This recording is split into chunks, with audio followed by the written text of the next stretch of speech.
হাই, আজি মই ক'ত আছোঁ জানেনে?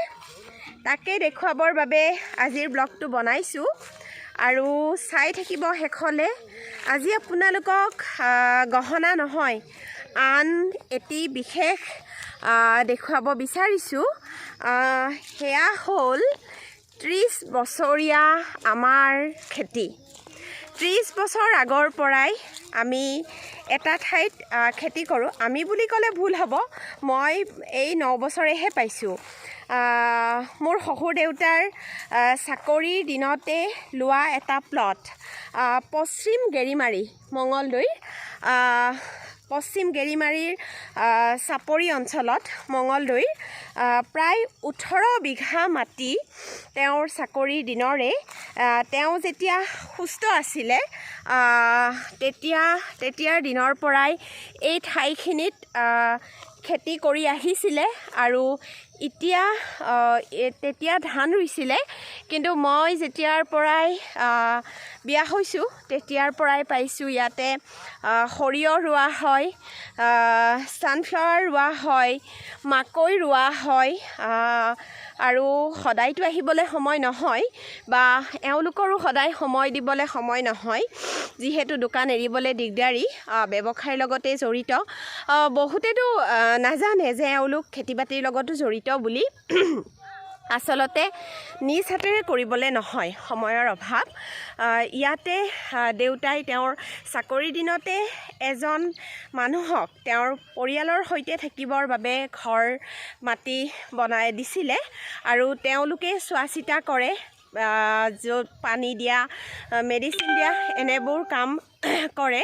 আৰু লগতে যেতিয়াই সময় মিলে, সুবিধা মিলে, এওঁলোক নিজেও আহে বা দুই এজন মানুহ লগাই পেলাই কৰে। আৰু আজিও সময় অকণমান মিলিলে, সেয়েহে আমি গোটেইবোৰ আহিছোঁ খেতি কেনেকুৱা হৈছে চাবৰ বাবে। আৰু ভাবিলোঁ আপোনালোককো অকণমান দেখুৱাওঁ, কাৰণ যান্ত্ৰিকতাৰ মাজত আমি আচলতে খুব কমকৈয়ে ইমান ধুনীয়া এই পৰিৱেশবোৰ পাওঁ।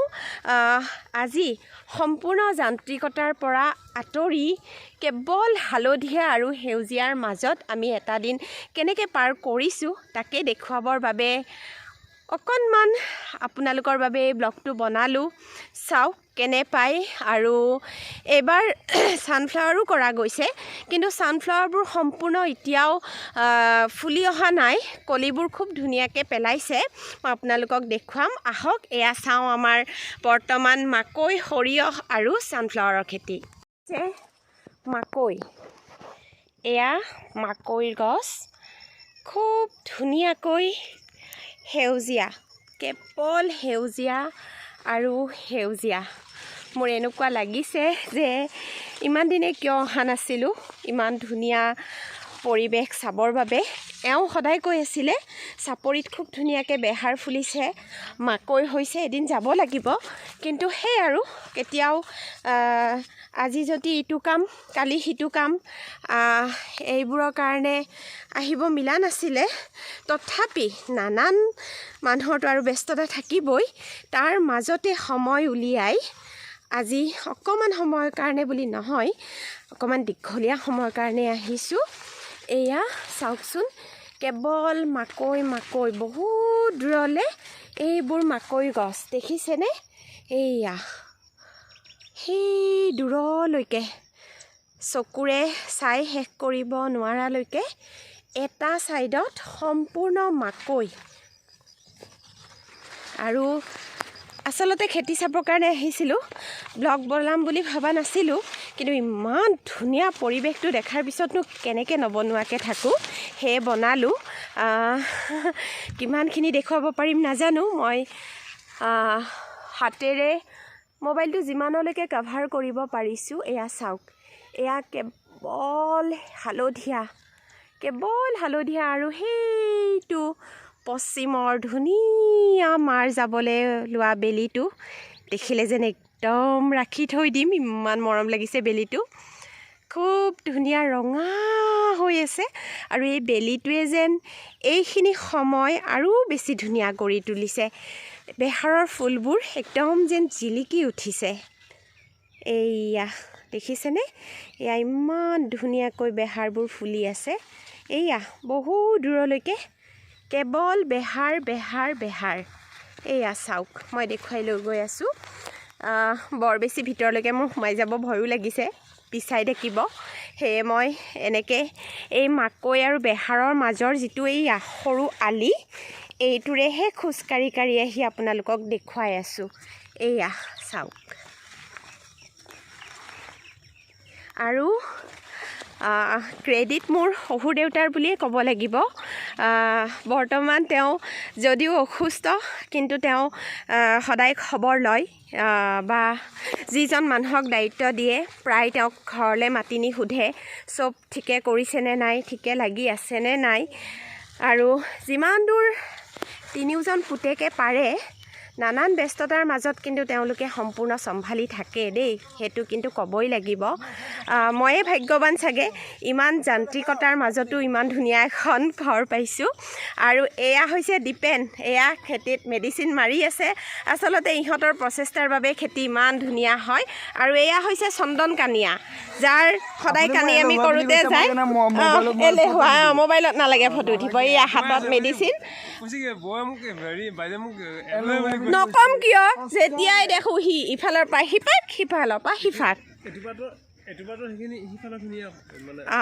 কৰে আৰু এয়া এতিয়া মই আপোনালোকক ছানফ্লাৱাৰখিনি দেখুৱাম দেই এয়া চাওক মাকৈ কেৱল মাকৈ আৰু এয়া বিশাল চাপৰি দেখিছেনে আৰু সেই বগৰীজোপাৰ সিপিনে আমাৰ খানা চলি আছে মই দেখুৱাম ৰ'ব আজি মোৰ সাংঘাতিক এক্সাৰচাইজ হৈছে কিন্তু ইমূৰৰ পৰা সিমূৰলৈ পূৰা একদম ব্লগ বনোৱাৰ নামতে পূৰা খোজকাঢ়িছোঁ একদম বেলি ফেটছ টাটা বাই বাই হৈ যাব আৰু এইয়া চাওক একদম সৌ সিমূৰৰ পৰা মই একদম আৰু চকুৰে নেদেখিয়ে সিফালে পূৰা খোজকাঢ়ি কাঢ়ি আহি এয়া মই ছানফ্লাৱাৰৰ চিতাটোলৈ আহি পাইছোঁ এয়া চাওকচোন ছানফ্লাৱাৰবিলাকে ধুনীয়াকৈ কলি পেলাইছে আৰু 15 দিন পিছত ছানফ্লাৱাৰে এইখিনি ঠাই যে কেনেকুৱা ধুনীয়া কৰি দিব কেৱল হালধীয়া কৰি তুলিব এয়া চাওক এয়া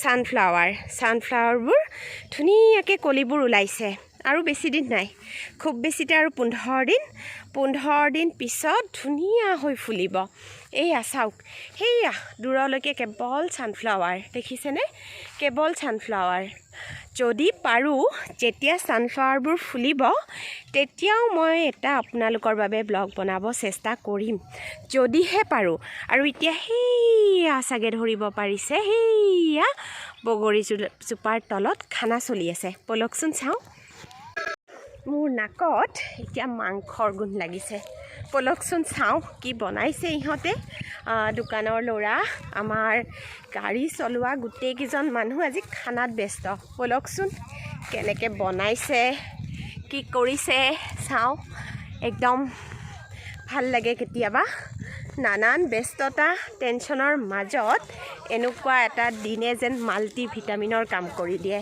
আহকচোন চাওঁ খানা চলি আছে অগুনো নাচি দিয়া এয়া আমাৰ হিয়াই মাংস খাই আছে এয়া সেয়া মাত্ৰ এই দুইটুকুৰহে দাঁতে নাই এইয়া গোপিতাই খাই আছে এয়া এইয়া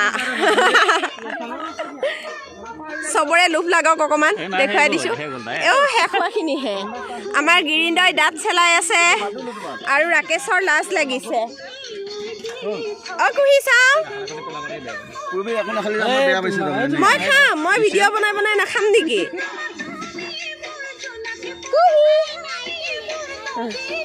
এয়া জ্যোতি ৰান্ধনী নহয়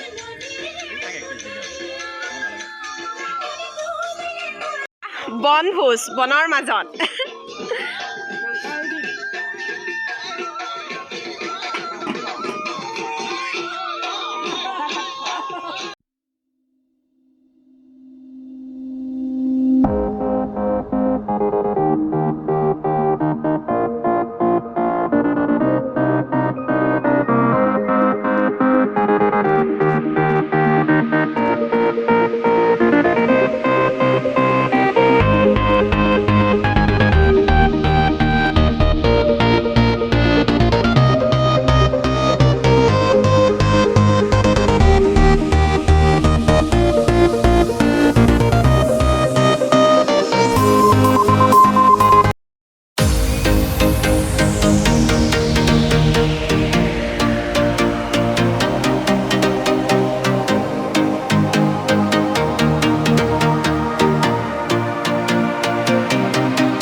কেনেকুৱা পাইছে জনাব আৰু যিসকল নতুন ভিউৱাৰ্ছে চাই আছে তেওঁলোকে কিন্তু যেনে তেনে ছাবস্ক্ৰাইব কৰিব আৰু খুব সোনকালে ছানফ্লাৱাৰ ফুলি থকাৰ দৃশ্যলৈ আপোনালোকৰ মাজলৈ আহিম।